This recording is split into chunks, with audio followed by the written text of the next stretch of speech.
assume this mic's on. Can everybody hear okay? Good. Beautiful day. Good to be here. Good to see you. I forgot to ask somebody to lead us in prayer. Ronnie, would you lead us in prayer before we begin class? Anything we need to mention before class starts? Miss Flossie's due for surgery Wednesday. Miss Flossie's surgery Wednesday. Margaret had it. Her son was down, Marcia's brother, for a couple of days this week. She had a pretty good week. You take the good days when you get them.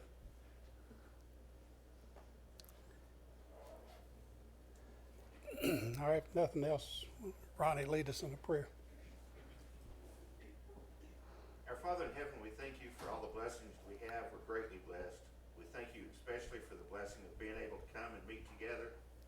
Help us to open our hearts as we study your word. Be with Walt as he brings us a lesson. We ask that you be with those who aren't as healthy as we are, aren't as blessed across the world. Be with those caring for them. Be with the country leaders. We pray that all the world leaders will do things to follow your will. We know that you're in control of all, and we know that whatever goes on is what you allow and the way you want the world to go. We ask that you be with us and help us to encourage those who are close to us, who struggle with health problems. We ask you be with Flossie and guide the doctors as she has surgery. Be with Margaret. Be with others who struggle. There's many among us we know who struggle with health problems, with Chris Silas, with Audrey.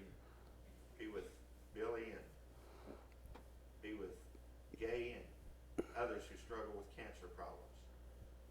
Guide the doctors caring for them. We ask that you go with us through the class, help us to pay attention and learn. We ask that you forgive us of our sins and help us to always turn to you for strength. In Jesus' name we pray. Amen. Amen. Just a side note, do you ever make your prayers just about one thing? Do you have prayers that are just supplication? Do you have prayers that say, I don't know what I'm doing? Do you have prayers that are just thanksgiving? You know, we sing a song about count your blessings. Do you have prayers that just thank God Almighty? I look at the Psalms,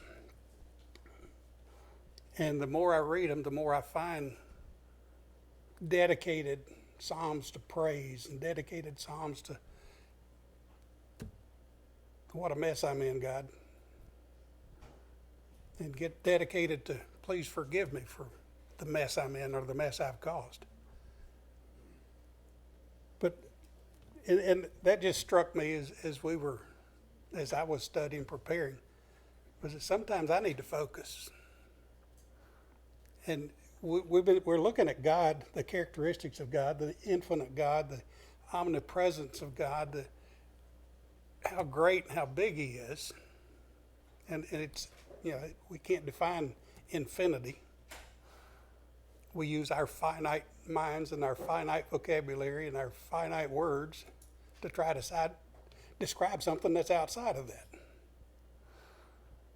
So we're very limited in what we can do. And I'm kind of rambling, but that just struck me as I was preparing to say, okay, what is it? What are we going to learn from this? And I've added a slide to this that you don't have in your books, but what do we take away? What do we learn? You know, we talked about what's the purpose of doing this when we first started. Well, what's our takeaway from this? God's unlimited in His knowledge. What's that mean? There's no bounds to it. Perfect knowledge of everything, of Himself, everything outside of Himself. That includes you and me, everything that's going on. We talk about time. We discussed that the other day. He's outside of time, so He's not limited by it. He's outside of our knowledge. He's not limited by it. He's outside of anything created because he created it. So he's not limited by any created thing. Angels were created. Time began when creation started, because it says in the beginning. The beginning what? Time. Jack? To put this in perspective, a lot of the Psalms are written by David. And often, he's crying, my foes are against me. Everything is against me. And during David's reign, Israel was the world superpower. In that part of the world, it was. In that part of the world, and he was supreme over Israel. Yet he cried to God, cried to God, cried to God. And we've just finished looking at a survey of the Old Testament and the prophets in our home study. What did God expect the nations around Israel to do? Israel was his chosen people. They knew that. They knew that God Almighty fought for Israel. They were to look at Israel and learn. When we talk about Cyrus and Nebuchadnezzar and those kings, they knew about God. They knew about God from the people that were created for that time and period. That's another whole study. Why were you living at just this point in time? God created you for a purpose. He didn't create me 100 years ago when I thought it'd be nice to be a pioneer and all that. He created me now because he knows what I can handle and what I can do. There's a lot of opinion in that, but God created man for one reason, to glorify God. And just as God put us in the church as he pleased and made us the functioning part of the body as he chose, I take that a step further and say he put me in this point in time for a reason. That's to serve him. Now, I can serve wherever I go. Whether it's here, some other country, some other rulers, whatever, I can do that. But God, in his infinite knowledge, knows. He foreknows. And we talked about the prophecy in Daniel. For as much as thou sawest that the stone was cut out of the mountain without hands, that it broke into pieces the iron, the brass, the clay, the silver, the gold, the great God has made known to the king what shall come to pass hereafter.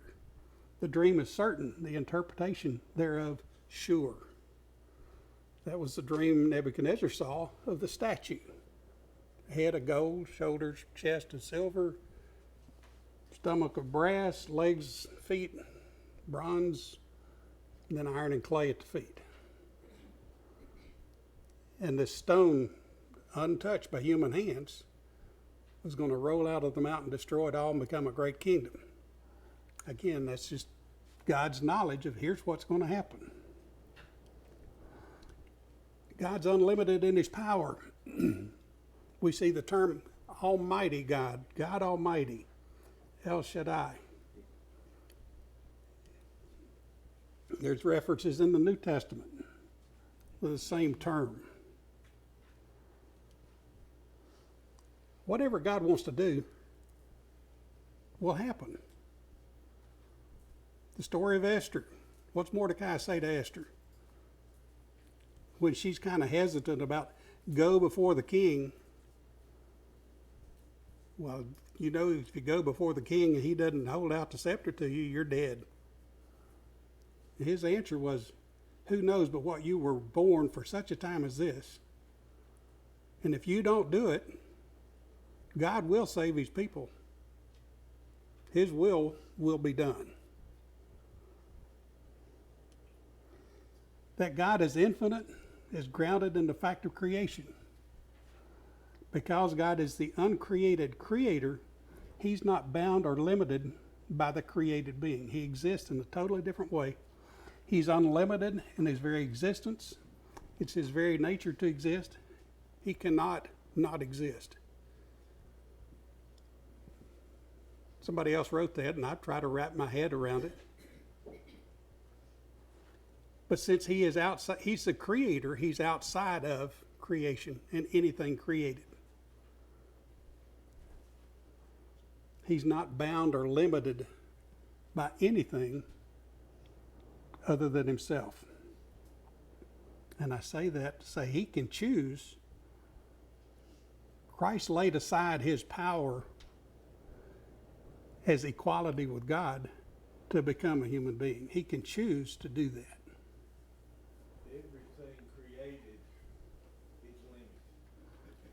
Just the very act of creation limits its past age, if you will. And there are other limitations that come with being a created thing. You're dependent on the creator. Right. And it references, he likens that to a potter and clay. The pot doesn't get to choose what it's going to be. The potter determines what the clay, I said that wrong, but the clay doesn't get to choose what it's going to be. The potter determines that. Once it's made, it can't change it. The potter can. The potter can say, I don't like that, I'll remold it, do something else. But the clay has no part in deciding what it's going to be. The created has no part in deciding, well, I don't want to be this, I want to be a bird, or I want to be something else, or I want to change my gender. I don't get a choice in that. And we see also that some spiritual beings fall into that category. Angels, for instance, are all created beings. Right. And we've run across some of those limitations lately. Well, and Daniel is specific about that.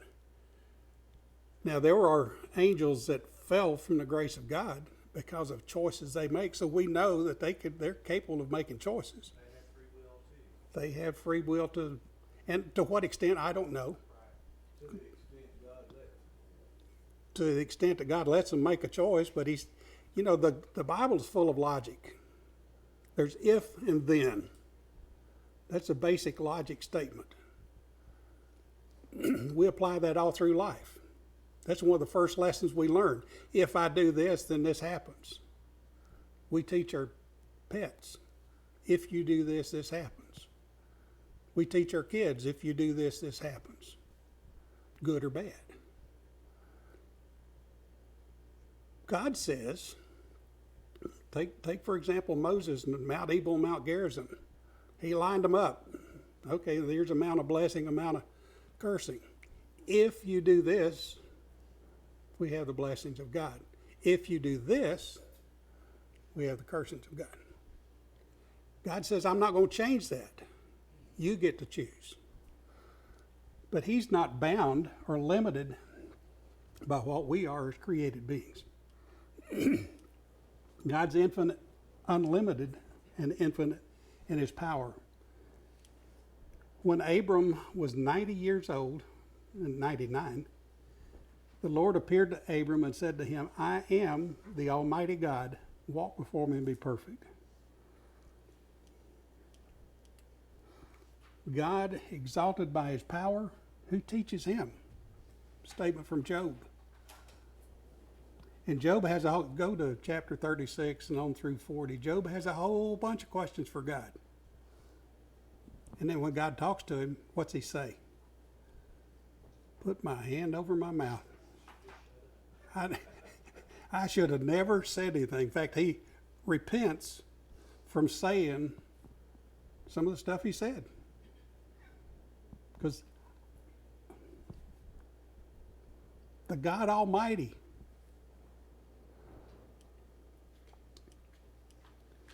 for thou preventest him with the blessings of goodness, thou settest a crown of pure gold on his head, from the Psalms. God chooses who's going to be in power, who's going to be in charge. God's spoken once, twice, I've heard this. The power belongs to God.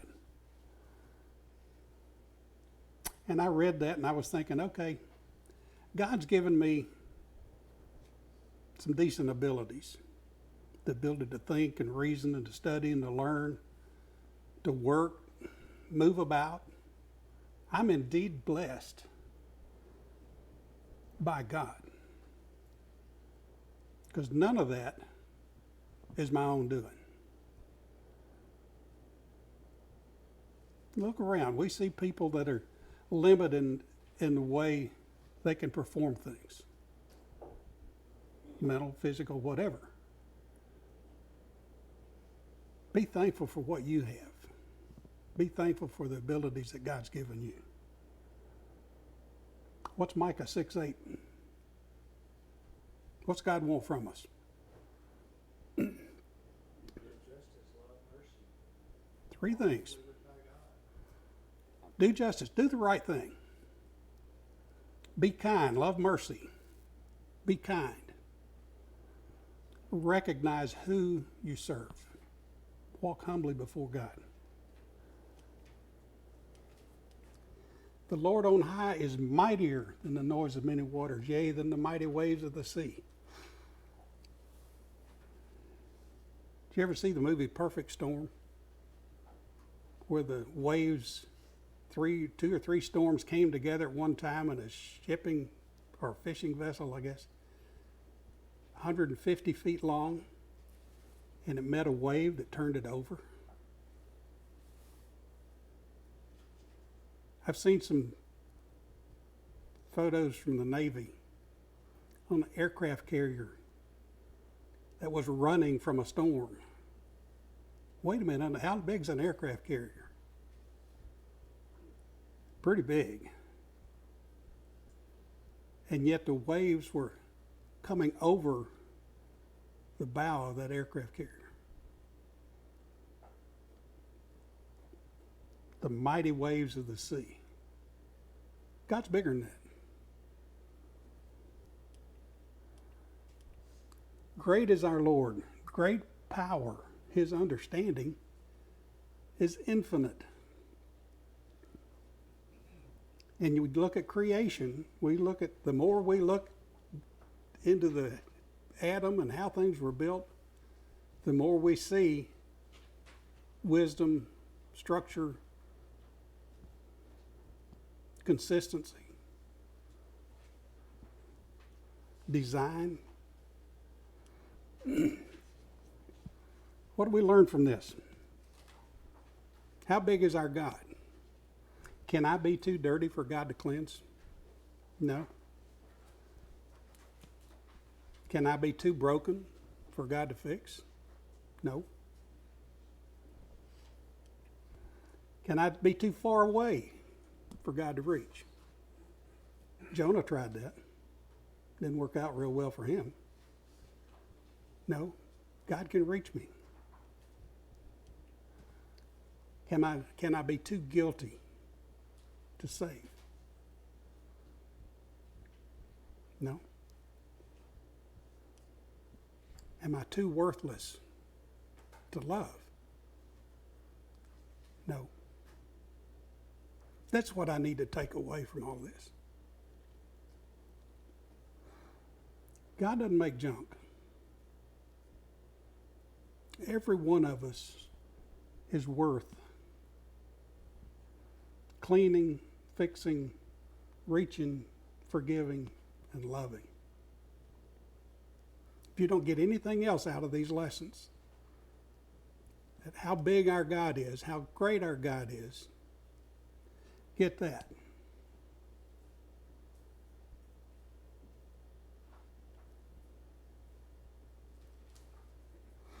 All right, let's look at our questions. What are some of the titles given to God? In the Old Testament, you have God tells Moses, here's what you tell them. Who sent you? I am. Almighty God. Lord Almighty.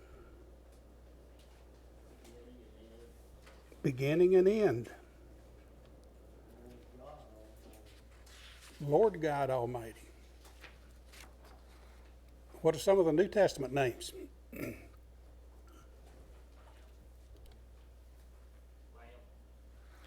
There's a whole list of them, isn't there? Lamp, Father, Mediator, Incorruptible,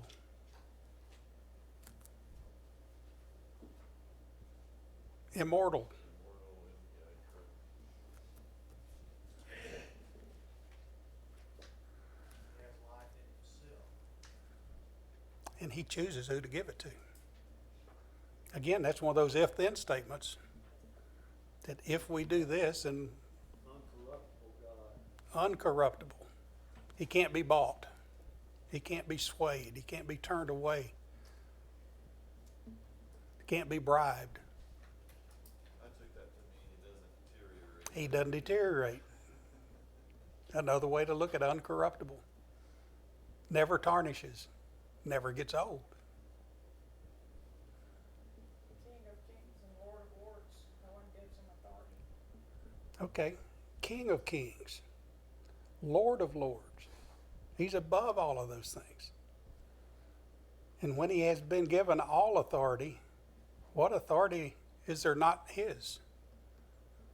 If He has it all. He can delegate, but He has it all. He owns it all. What's Job say about God's sustenance or self-sufficiency? Who put him in charge? Yeah, did you? I mean, that's the question. Who put God in charge? I didn't. A lot of people try to take charge. Well, when I start telling God this is the way you ought to have done things, I'm putting myself up there with Him. When I think I've got a better idea, right. Who gave Him the authority?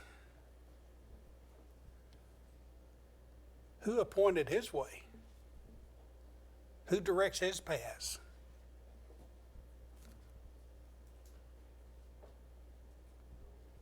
Who accuses Him of wrong? Now, I've heard people say, well, God's not fair. That's just not fair. The God I worship wouldn't do that. Well, excuse me.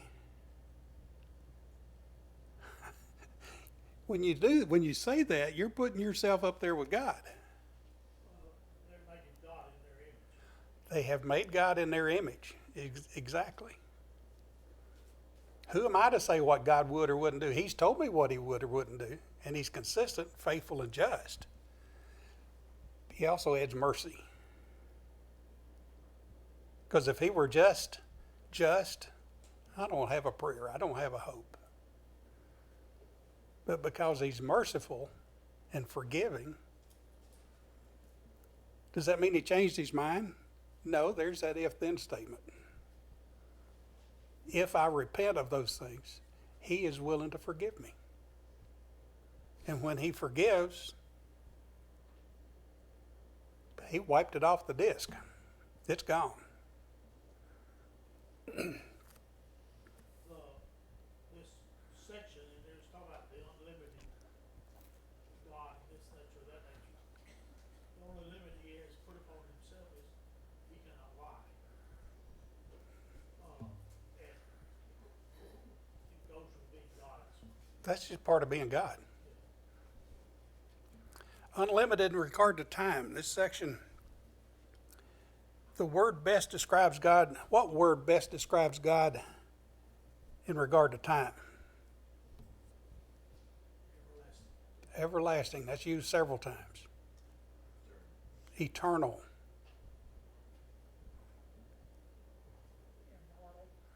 Immortal. The eternal, immortal, invisible God.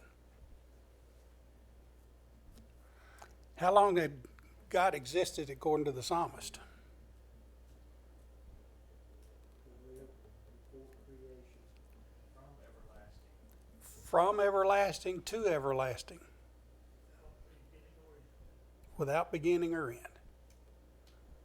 Goes forever in both directions. There's that infinity term again.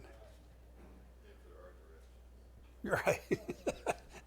Well, we're limited in directions. That's why he can say there's no height, depth, length. I mean, time. There's, Paul in Romans says there's nothing bigger than God. What's God's view of time?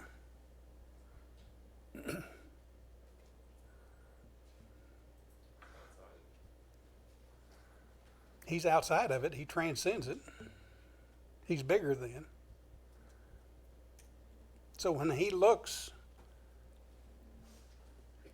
at what's going on, does he timestamp it? That's our limitation. We put dates on it so we know when that happened. He doesn't forget. He doesn't forget, doesn't need a date on it. There are no dates as far as he's concerned, as far as his relationship to time. But one day is 1,000 years.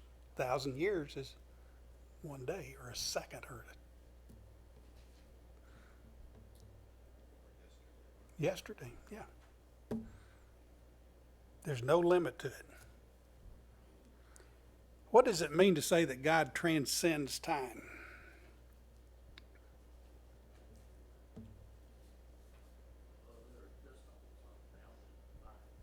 He's not bounded by it. He's outside of it.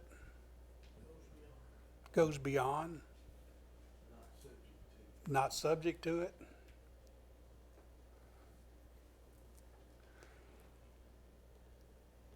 He knows past, present, and future.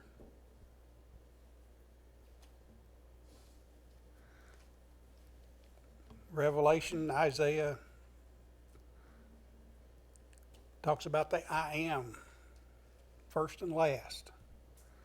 How does the phrase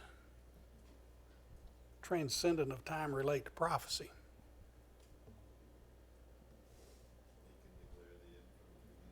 Okay, just like he did in Isaiah, and like he did in Daniel, like he did most of the Old Testament prophets. What he says will happen. 700 years before Christ, virgin, And then Isaiah names Cyrus, 150 years before Cyrus ever came on the scene. And he calls him, my servant Cyrus will do this. Let's talk about space. What word can be used to describe how God can be everywhere at once?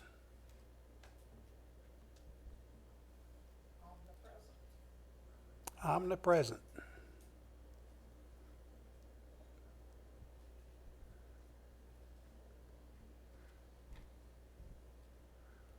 that right there ought to help us in our prayers. And I pray is paying attention. The man on the other side of the earth is praying, paying attention. You and I can be talking at the same time. And God knows both of our conversations. In the intent of our heart. And he knows what conditions you're talking to him about. Right. And if I need a little help, Holy Spirit's there to help him, help me. And of course, it really goes beyond the time of prayer, because God knows all of our thoughts, all the time.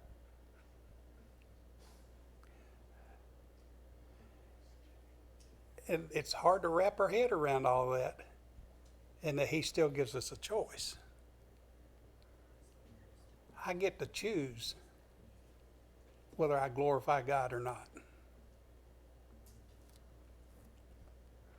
Can God only be found in the house of worship? Not if he's unlimited and unbound and can be every place at once. What's Jesus' answer to the woman at the well in Samaria? She says, you say you have to worship in Jerusalem, and I, fathers, say you need to worship over here on this mountain. What's Christ's answer? Time's coming. And is now.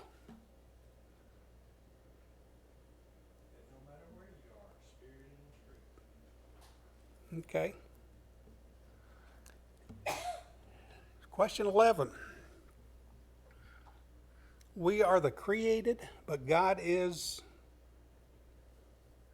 the creator. Question 12. What does Isaiah tell us about God's equal?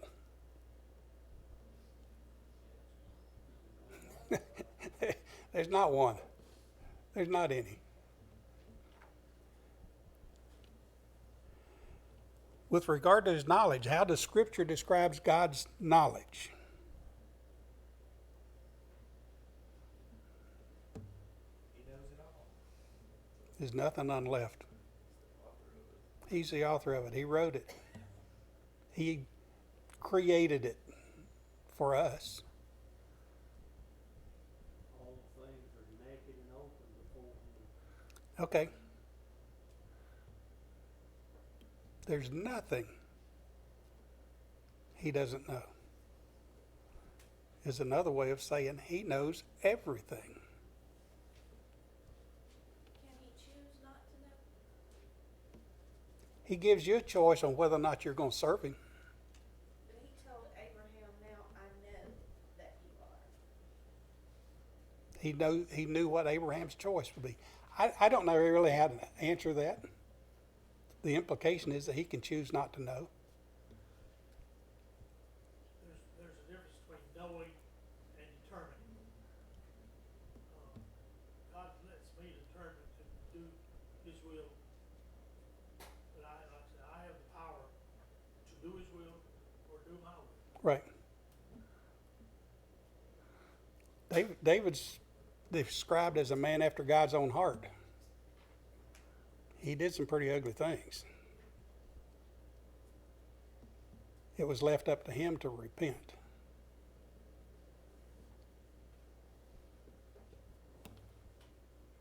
Was he too broken, too ugly, too dirty for God to fix? No.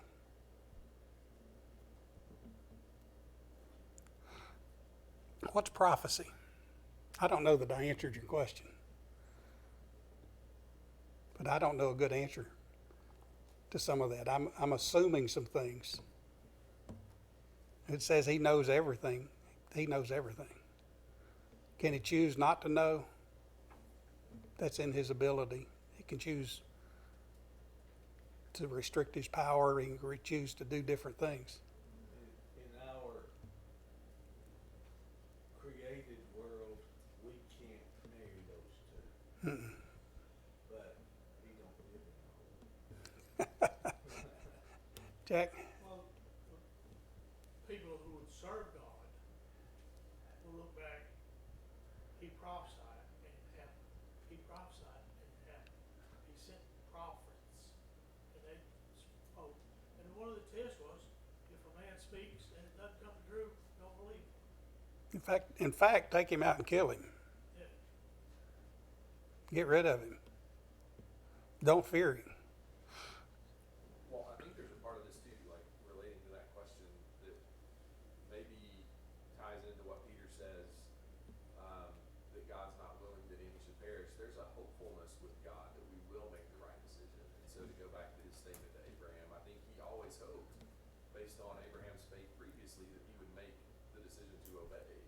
But then he does, and he says, now I know, and it's like confirmation of God's hope in him. The same thing he does with Job. Have you noticed my servant Job? He's blameless and above reproach. God's not taking Job's choice away when Satan tempts him, and the ability for Job to choose to act however he would act in that moment. Correct. But there's a hopefulness within him, a hopefulness that we are going to make the right choice, that we are going to do the right thing. And so maybe that comes into, Rhonda's question and that discussion of what God chooses to know, what he chooses not to know. I think in some of those tests that he places that we see throughout Scripture have to do maybe more with his hopefulness that we're going to prove him right and prove our faith strong in him. If God wanted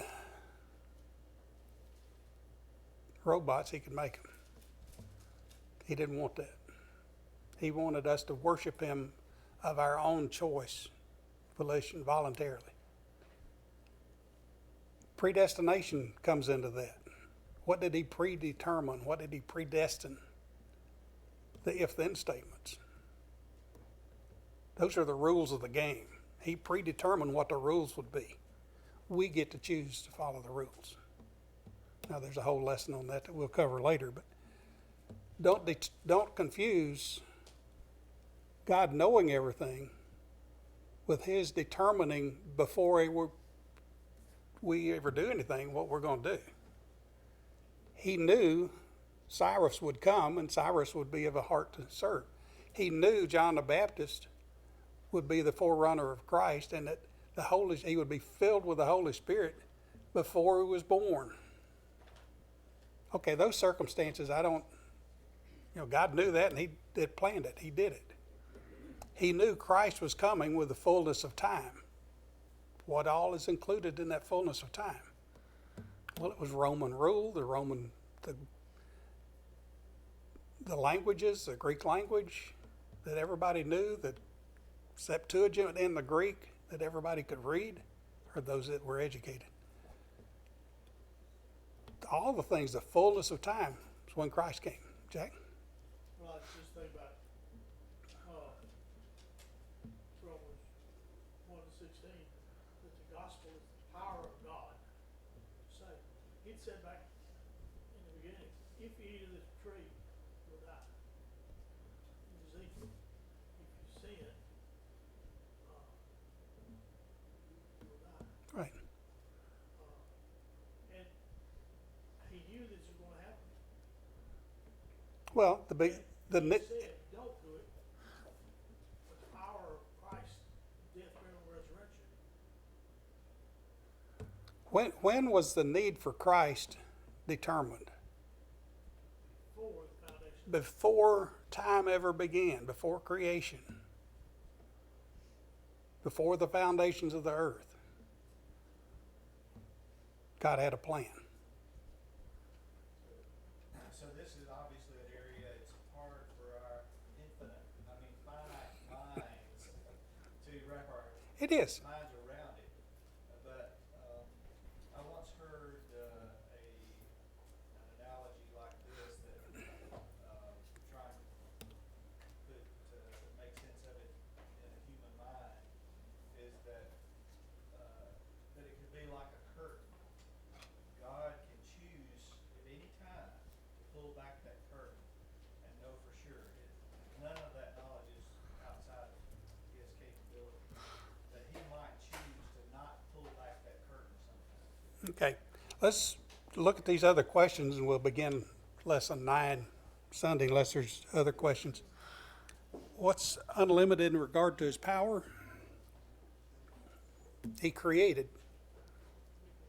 What else can I tell you? There's nothing he can't do. Scriptures are full of God's absolute power. He can't lie or be tempted, but he does change the punishment or reward based on what we do. Again, it's not that he's changing, but he's set in place those if-then statements and given us the opportunity to repent, change, do things to glorify him. Can God put limits on his own power? Well, we talked about Christ limiting his power, setting it aside. Where's an obvious place to see God's power? Go outside. Look at a flower. Look in your garden. Look at the stars. Look at a baby. Look around. Look at the structure of basic elements. Look at a tree and all that it does. How does a 100-foot tall tree get water to the top? Pretty incredible.